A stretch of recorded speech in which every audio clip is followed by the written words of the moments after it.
cannot drive. Road safety in St. Lucia has become a pressing concern, with statistics revealing a disturbing trend of accidents often resulting in fatalities and life-altering injuries. The National Council on Public Transportation, representing the nation's bus drivers, is advocating for urgent measures to curb this escalating crisis. I have a personal opinion, and I also have the position of the National Council on Public Transport.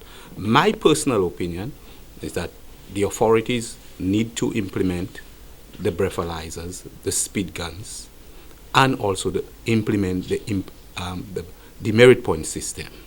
There must be some form of deterrent coming from the authorities. So if an individual knows that if I'm in an accident, I lose points, if they're going down the road, they realize, hey, there might be a speed gun, I might be checked for my alcohol level, there will be at least a decrease in the number of accidents. All right? So for me, that's my personal opinion.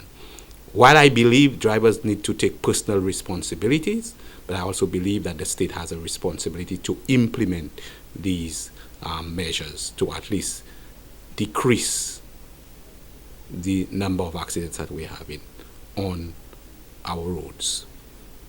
The position of the National Council on Public Transport is that we always believe that we should have measures put in place for drivers to at least know that they will be held accountable for their actions on the road. Ferdinand highlighted a critical disparity in public perception regarding the types of vehicles most frequently involved in accidents, suggesting that data might tell a different story than commonly believed. The measures that have been proven all over the world is the demerit point system, breathalyzers, speed guns. We are a small state, and I believe we can implement these things. I am taken aback why these things are taking so long when we are losing our young people on the road. The rate of the number of young persons or individuals that are paralyzed in this country as a result of accidents is just alarming. I would really appreciate to see the data on that, the number of persons that are paralyzed as a result of accidents. We have the fatality rate, so we know the number of persons that we are losing on our road daily or yearly. Then I would love to see the data on the number of private vehicles vis-a-vis that of minibuses and taxi.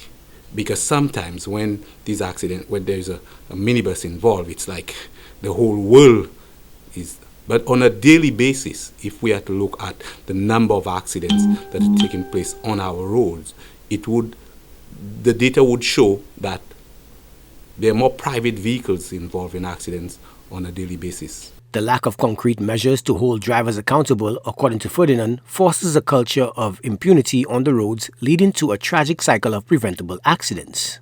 Which police officer can go and stop somebody and tell him you're driving too fast? When that happens, under what basis he'll take that person to court? Eyewitness? See that he was driving fast? And we've heard several times persons saying that the individual was fast. Most of our accidents are based on speed, alcohol,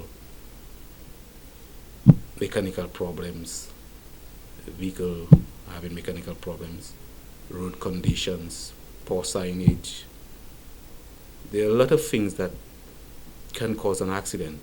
But the most important thing is that the driver themselves need to understand they have a responsibility to take care of their life and the life of the other road users.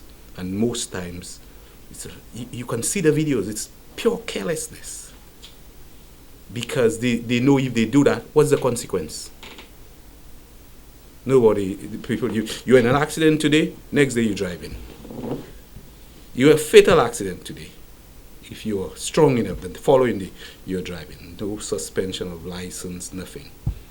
And these are things people know, so they just do whatever they want.